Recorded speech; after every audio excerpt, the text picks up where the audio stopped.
स्वागत है आपका हमारे चैनल एस्ट्रो कार्मी कोच में। मैं रेणु चतुर्वेदी।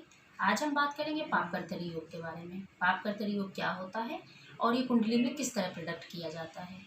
पापकर्तरी योग जैसा कि नाम से ही जाहिर है कि इसमें एक ऐसा योग बनता है जिससे कि आपको पापकर्तरी यानी कि जिंदगी भर उस पाप का फल भोगना पड़ता है, और ये जिस भाव में बनता है उस भाव के प्रति आदमी जिंदगी भर परेशान रहता है। जैसे अगर किसी के सप्तम भाव के दाएं साइड और बाएं साइड यानी कि सप्तम भाव यानी षष्ठ भाव और अष्टम भाव दोनों में पाप ग्रह हो और सप्तम भाव उनसे घिरा हुआ हो तो एक पापकर्तरी योग का निर्माण होता है।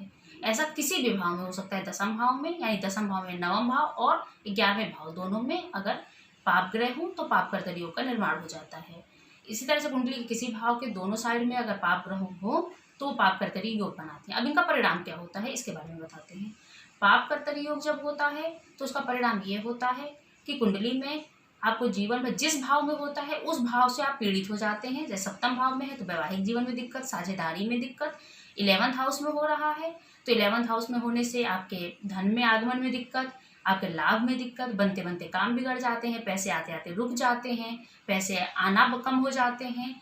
इसी तरह से अगर द्वितीय भाव में है तो द्वितीय भाव में होने से आपके तो लग्न भी थोड़ा खराब हो जाता है।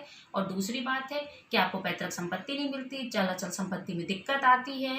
और जब भी आप ऐसा कोई बनाते हैं कुछ खरीदने या कुछ करने के लिए तो हमेशा उसमें व्यवधान आते हैं और वो चीज़ सफल नहीं हो पाती है। तो पापकर्तरी योग क्या जीवन भर पीछा करता है, या यदि किसी के कुंडली में किसी भाव में ये योग का निर्माण हो गया है तो क्या ये हमेशा परेशान करता है?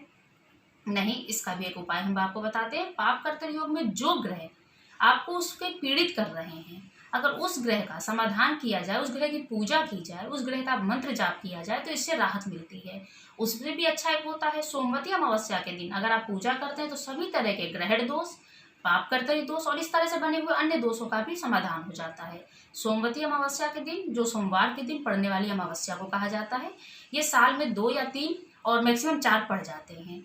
अगर आप इस दिन इस पीपल के पेड़ के नीचे दीपक जला के पूजा करें तो इस ग्रहण का दोष का समाधान हो जाता है, पापकर्तरी योग का समाधान हो जाता है।